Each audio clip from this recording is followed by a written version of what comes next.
Hello and welcome to YCZ classes. Students, आज हम next chapter, that means classification of elements and periodicity in their properties, यानी chapter third जो है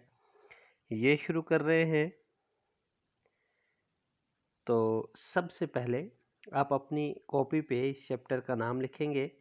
जो कि चैप्टर नंबर थर्ड है, और इसका नाम जो मैंने आपको बताया, classification of elements and periodicity in their properties. Classification of elements and periodicity in their properties.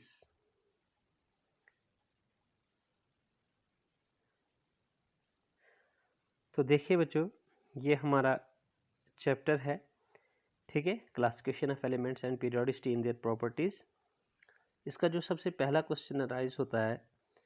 वो ये है, why do we need to classify elements. ठीक है, why do we need to classify elements. देखो बच्चों, इस क्वेश्चन का answer जो है वो कुछ इस तरह से है कि पहले पहले क्या होता था,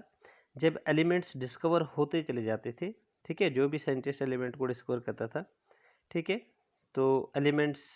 की डिस्कवरी होती चली जा रही थी, लेकिन जो लर्नर्स थे उनके लिए एक प्रॉब्लम हो रही थी, ठीक है, वो ये कि स्टडी ऑफ एलिमेंट्स करना, सिंगल एलिमेंट्स की स्टडी करना जो है ये एक ट्रबलसम हो रहा था। ठीक है, काफ़ी मुश्किलातें जो है वो सामने आ रही थी कि अगर कलेक्टिव स्टडी के इंस्टेड में अगर क्या किया जाए, सिंगल एलिमेंट्स को स्टडी किया जाए, तो ऐसे में बहुत सारी, ठीक है, मुश्किलातें जो है वो एलिमेंट्स को स्टडी करने में आ रही थी।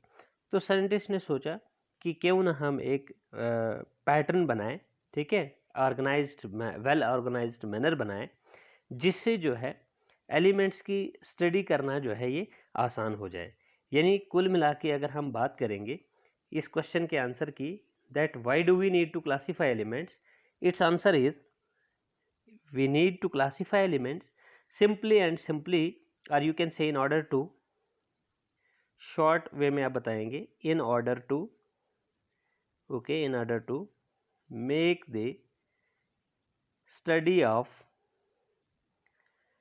elements, in order to make the study of elements simple and in a simple and systematic, that is in well organized form। ठीक है, इसलिए हम एलिमेंट्स की स्टडी करते हैं, ठीक है, ताकि हमें एलिमेंट्स की स्टडी जो है वो आसान हो जाए,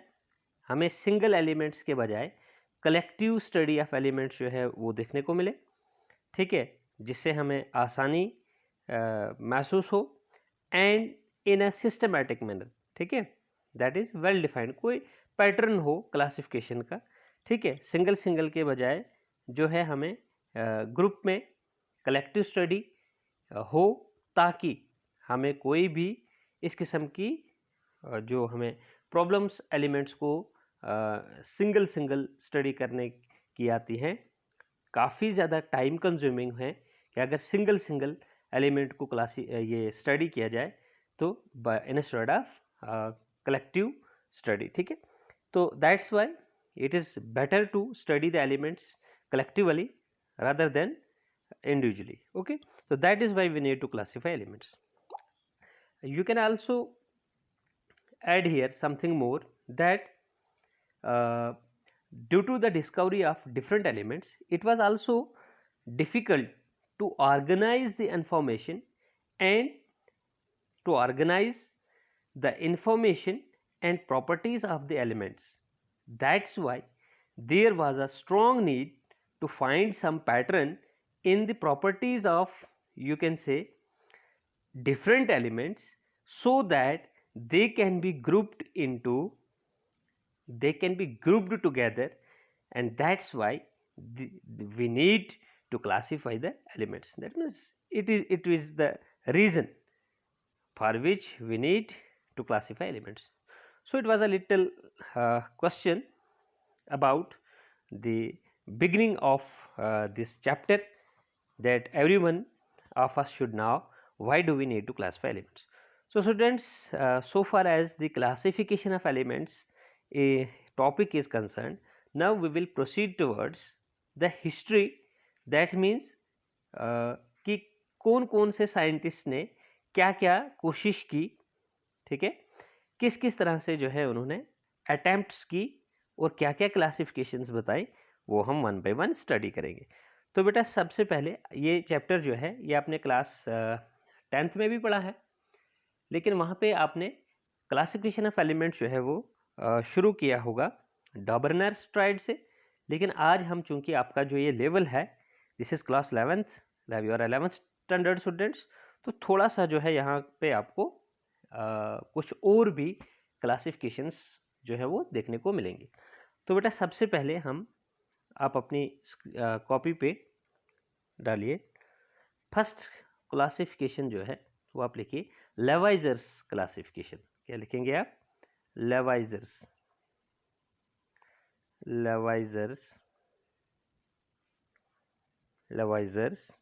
क्लासिफिकेशन। देखिए बेटा, लेवाइजर्स क्लासिफिकेशन में आप क्या याद रखेंगे, लेवाइजर ने किस तरह से एलिमेंट को क्लासिफाई किया, ठीक है। देखिए एट द टाइम ऑफ लेवाइजर क्या था, जो भी एलिमेंट्स इसके टाइम पे एग्जिस्ट कर रहे थे, लेवाइजर ने इनको क्या कर दिया, दो ग्रुप्स में डिवाइड कर दिया, ठीक है। According to Lavoisier's classification, so far as the Levaizer's classification of elements is concerned, Levaizer divided the then known elements into two categories, ठीक है।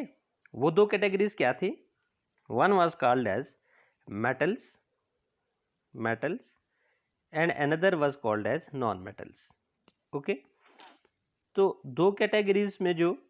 क्लासिफिकेशन बताई लेवाइजर ने, मेटल्स और नॉन मेटल्स, यानी एलिमेंट्स को दो हिस्सों में बांट दिया, ठीक है। एक कैटेगरी को मेटल्स कहा और एक कैटेगरी को नॉन मेटल्स कहा। एंड यू नो मेटल्स जो हैं, मेटल्स के बारे में एंटोनी लेवाइजर का कहना था, और अगर हम प्रैक्टिकली आज देखेंगे तो उनकी बात बिल्कुल सही साबित हुई है। लेकिन फ़िलहाल उन्होंने कहा कि मेटल्स जो हैं they are hard in nature, that means the group of elements which is treated as metals, they are hard in nature,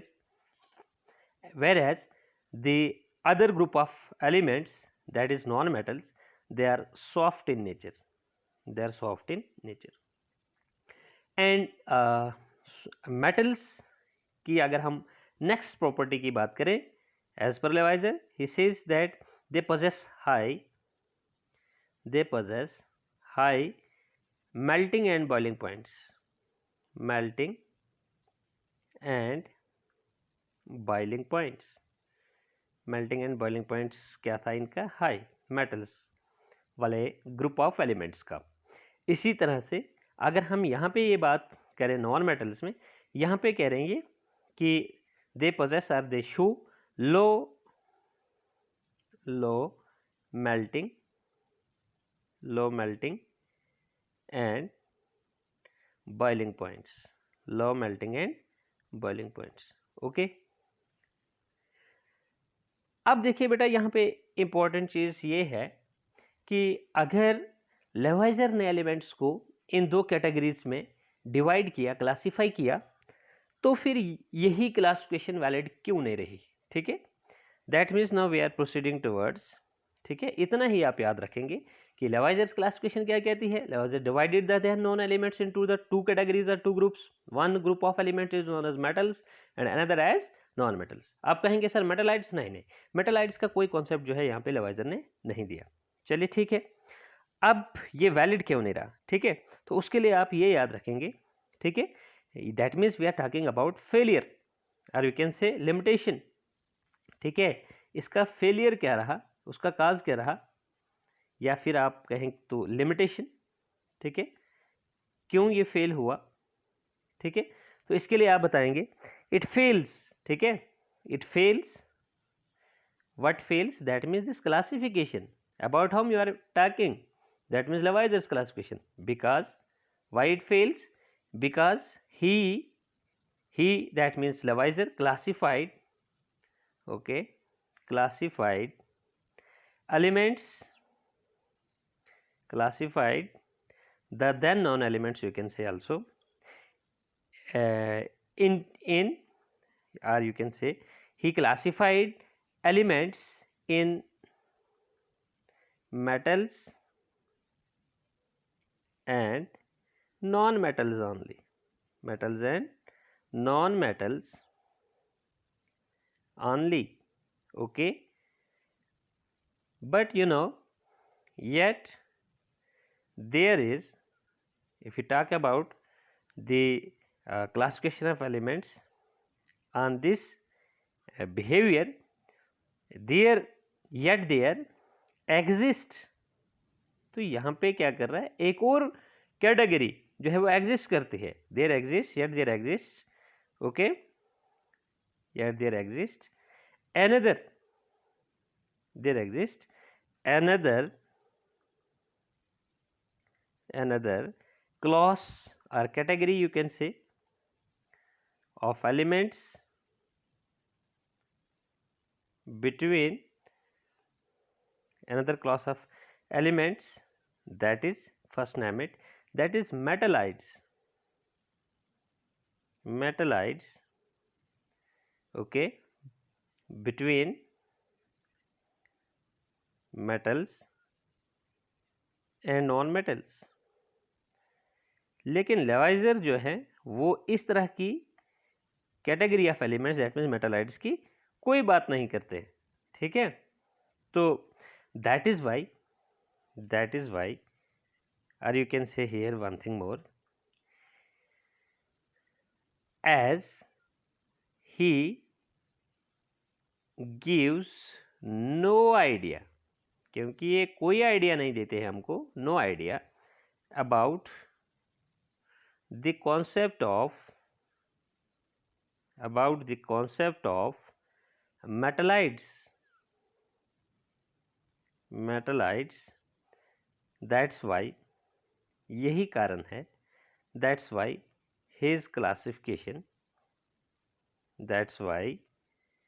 his classification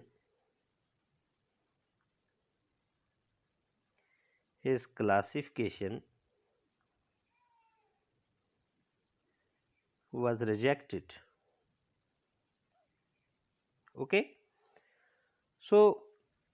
ये फर्स्ट मोड ऑफ क्लासिफिकेशन थी जिसे हमने लेवाइजर्स क्लासिफिकेशन कहा बेटा। चलिए अब हम नेक्स्ट क्लासिफिकेशन की तरफ जाएंगे, दैट मीन्स जो आपने क्लास 10th में भी पढ़ा, दैट मीन्स डॉबरनर्स ट्रायड्स, डॉबरनर्स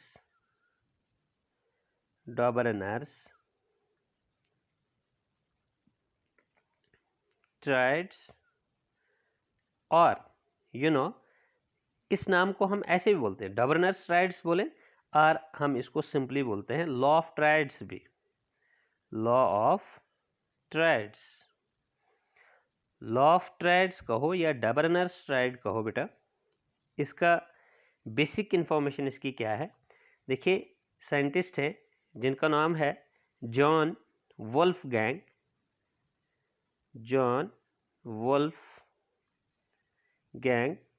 डॉबरनर, ये क्या करते हैं, he was actually a German scientist, especially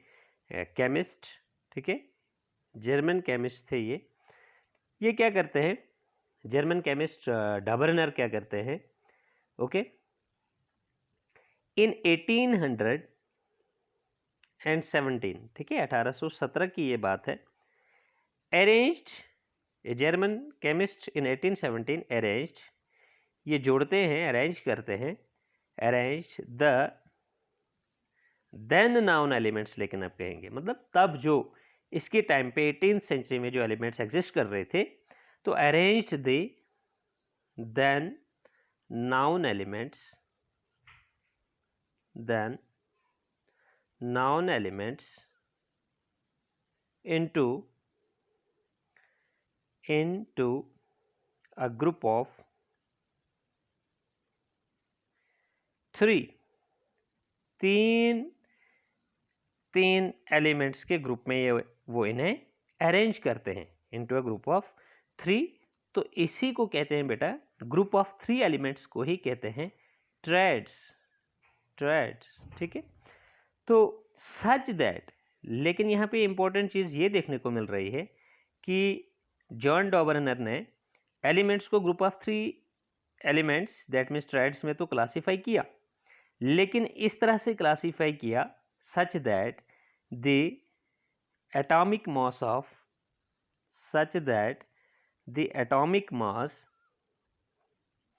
of middle element, जो उन 3 एलिमेंट्स में मिडल एलिमेंट का एटॉमिक मास है,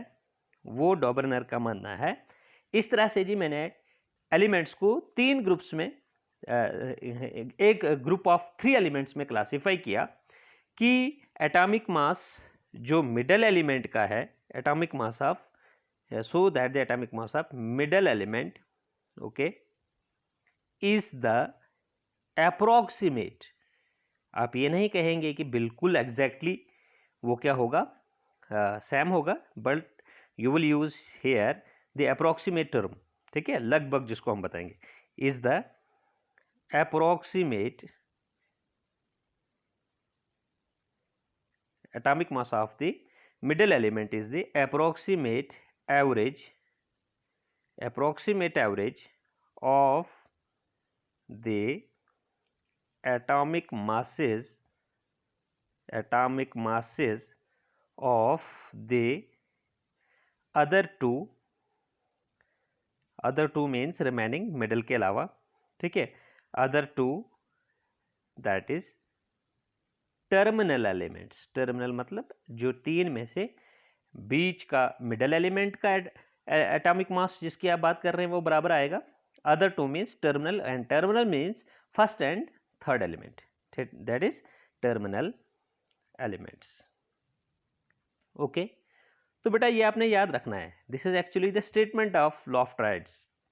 कि वुल्फगैंग, ठीक है, डबरनर क्या कहते हैं, उनका स्टेटमेंट क्या है, वो क्या कहते हैं क्लासिफिकेशन ऑफ एलिमेंट्स के बारे में, तो आप बताएंगे इसका statement according to law of triads और Dobereiner's triads. When elements are arranged in a group of 3 that means triads, then the atomic mass of middle element is the approximate average of the atomic masses of the other 2 elements, or you can say other 2 terminal elements, that means first and third element. What does this mean? It means अगर हम यहाँ पे क्या करें, example से इसको समझेंगे, तो हम एग्जाम्पल लेते हैं, ठीक है, जैसे डबरनर का एक ट्रायड लेते हैं और उसमें आपको ये इसका स्टेटमेंट जो है वो वेरीफाई करके देते हैं। इसका जो पहला ट्रायड था वो उसने दिया, पहली जो एग्जांपल है यहाँ पे बेटा वो है लिथियम, ठीक है, सोडियम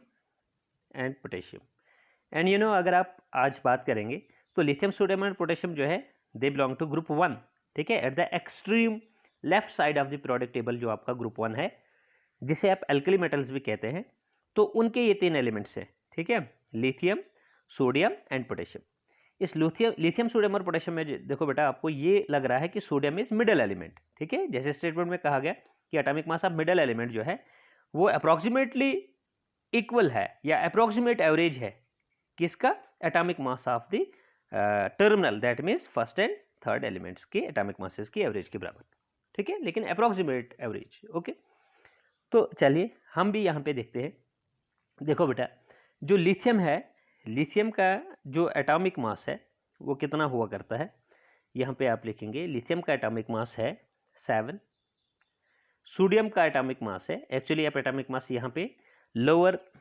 लेफ्ट अपर पे, लेफ्ट साइड राइट साइड होती है ना, जैसे आपका कोई भी एलिमेंट है, जैसे अपने चैप्टर सेकंड में पढ़ा, late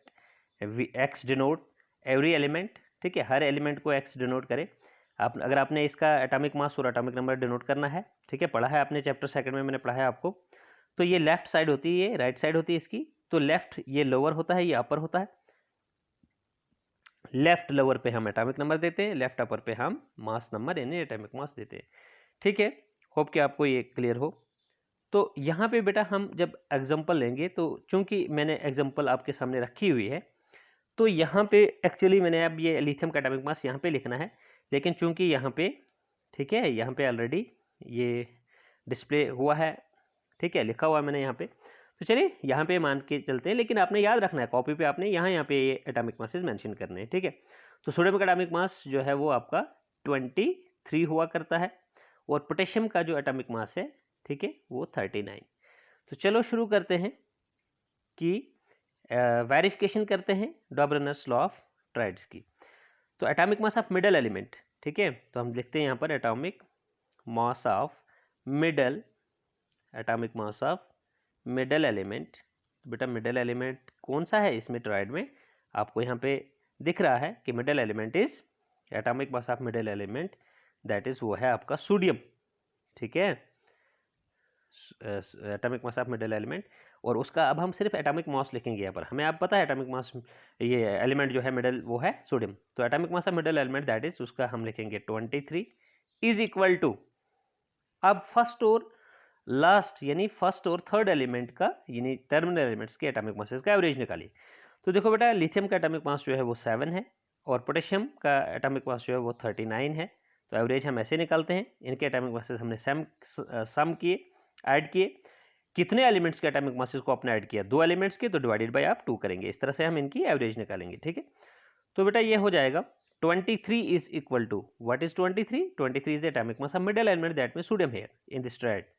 so it will become equal to 7 + 39, ये हो जाएगा आपका, ठीक है, ये हो जाएगा आपका 46 divided by 2 which will be equal to 2 2 2 3 that means 23, 2 23 46।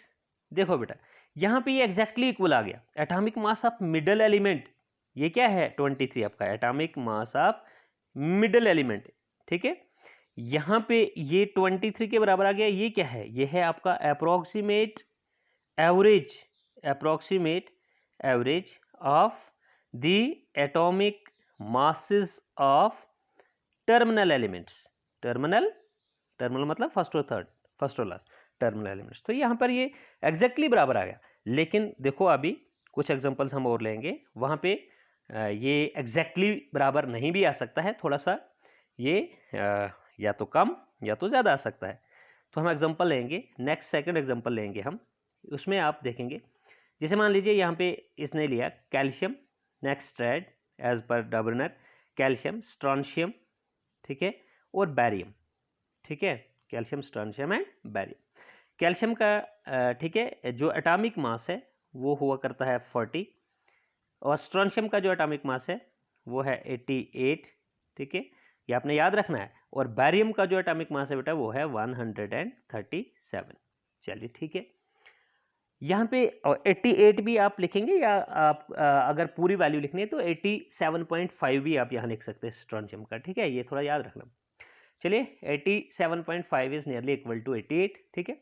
तो यहाँ पे हम लिखेंगे atomic mass of middle element. बेटा atomic mass of middle element आपका कौन सा है, स्ट्रोंशियम, इसका एटॉमिक मास कितना आ रहा है आपके पास 88, ठीक है, and this 88 atomic mass of middle element, ठीक है, middle element is equal to atomic mass of the terminal elements यानी average atomic mass of terminal elements, ठीक है, तो atomic average atomic mass of middle element that means middle नहीं, terminal elements. Terminal है आपका calcium और barium. Calcium का आपके पास 40 और बैरियम का आपके पास 137, ठीक है। और डिवाइडेड बाई 2 करेंगे फिर से आप, क्योंकि दो एलिमेंट्स की एवरेज निकाल रहे हैं। Sum of observation divide by number of observation, okay. So this 88 that means atomic mass of middle element strontium here will be equal to 7 and 1, ठीक है। That means 137 plus 40 becomes equal to 177 divided by 2 and this will become equal to, when you will divide 177 by 2, so it will become equal to यहाँ पे भी ये कितना हो जाएगा 80 आएगा बेटा ये, ठीक है, लेकिन आएगा 88.5। तो ये मिडल एलिमेंट का एटॉमिक मास कितना है आपके पास, ये मिडल एलिमेंट का एटॉमिक मास है ना, और ये है एवरेज, ठीक है, atomic mass of terminal elements. तो इनमें थोड़ा सा डिफरेंस आ रहा है, लेकिन है 80s में ही दोनों। ये 88 है, ये 88.5 है, यानी ये 0.5 इससे थोड़ा सा ज़्यादा आ रहा है, ठीक है। ये एक्चुअली क्या है यहाँ पर, इसीलिए हमने स्टेटमेंट में अप्रोक्सीमेट टर्म जो है वो यूज़ की, ठीक है। लगभग हम बताएंगे कि ये आपस में बराबर है। तो होप कि आपको ये भी क्लियर हुआ हो। चलिए बेटा आगे चलते हैं, नेक्स्ट एग्जांपल लेते हैं डॉबरनस लॉ ऑफ ट्राइड्स की, या simply Dobereiner triad law of triads की। नेक्स्ट एग्जांपल है वो हेलोजन से ली थी डॉबरनर ने, वो है क्लोरीन, ब्रोमीन और आयोडीन। क्लोरीन, ब्रोमीन और आयोडीन। देखिए बेटा यहाँ पे अगर हम बात करेंगे क्लोरीन की, इसका एटॉमिक मास 35.5 हुआ करता है। ब्रोमीन की बात करें तो इसका एटॉमिक मास 80 हुआ करता है। आयोडीन की बात करें तो इसका एटॉमिक मास 127 हुआ करता है। यहाँ पे मिडल एलिमेंट क्या आपका ब्रोमीन, तो चलिए एटॉमिक मास ऑफ लिखिए कॉपी पे, atomic mass of middle element that means bromine and that is 80 is equal to average of the atomic mass of first and last, that means terminal elements, that means 35.5 plus 127, and as we are calculating the average of two elements, so we will divide it by 2, so this value 80 will become equal to, ये कितना हो जाएगा आपका, ठीक है, ये हो जाएगा आपका 162 पॉइंट, जब आप इसको ऐड करेंगे ना 7 और, ठीक है, 5 12 हो गया, 3 और 3 6 हो गया, 1 का 1, ठीक है, 3 मतलब 2 और 1 जब आप 3 करेंगे, ठीक है, 0.5 ऐसे रहेगा, तो 162.5 डिवाइडेड बाई 2, तो बेटा ये हो जाएगा आपका 80 that means atomic mass of middle element जो कि आपका ब्रोमीन है, ये इक्वल आ जाएगा 162.5 को जब आप 2 से डिवाइड करेंगे ये कितना आ जाएगा आपका, ये आ जाएगा 81.25। तो देखिए यहाँ पे हम कहेंगे कि ये एग्जैक्टली इक्वल नहीं है, ठीक है, यहाँ पर दैट इज वाई हम अप्रोक्सीमेटली, हमने कहा कि अप्रोक्सीमेटली आपस में इक्वल हैं जी ये दोनों। कौन, उस ट्रेड में मिडल एलिमेंट का एटॉमिक मास और फर्स्ट और थर्ड एलिमेंट की एटॉमिक मास की एवरेज, ये आपस में अप्रोक्सीमेटली इक्वल है।